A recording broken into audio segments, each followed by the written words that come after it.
A Xunta reforzará a atención ás persoas con Alzheimer e aos seus coidadores con actuacións específicas para estes colectivos. Así o avanzaron hoxe a conselleira de Sanidade Rocío Mosquera Álvarez e a conselleira de Traballo e Benestar Beatriz Mato Otero, presentando as iniciativas do Executivo Autonómico enmarcadas no Ano Galego do Alzheimer.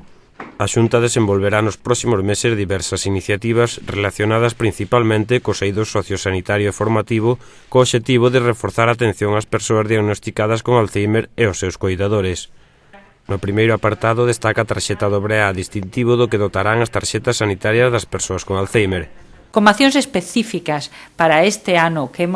declaramos como Ano Galego do Alzheimer, temos pensado proporcionar a todos os pacientes do Alzheimer a tarxeta AA, que habíamos acordado ca Federación que íbamos a facer un esforzo para entregarlo, porque desta maneira pensamos que se facilitará o acceso aos servicios sanitarios a todos os pacientes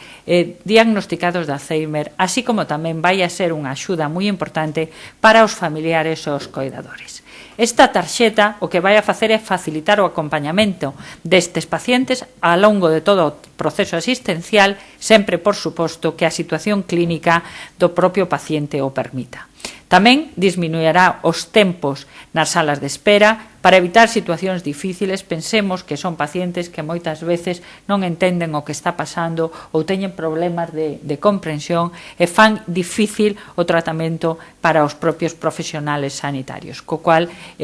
pensamos que isto é un adianto, unha prazo moi importante no tratamento de acompañamento e da accesibilidade deste tipo de pacientes.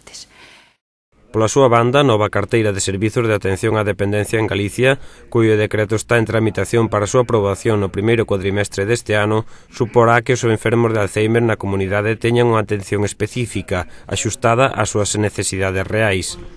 Na carteira ábrese un apartado específico para atención ao Alzheimer, de tal xeito que un servicio residencial para unha persoa con esta doenza vai ter un grau de especialización diferente ao que require un servizo residencial para quen teña unha dependencia de outro tipo.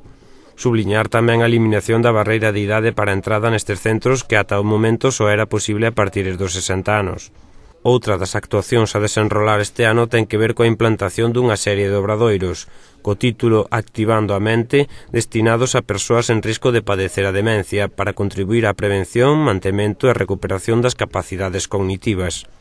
Tamén se impulsarán actuacións de voluntariado desde a Dirección Xeral de Xuventude para o acompañamento destas persoas de xeito que se poida combinar a acción voluntaria co respiro dos coidadores.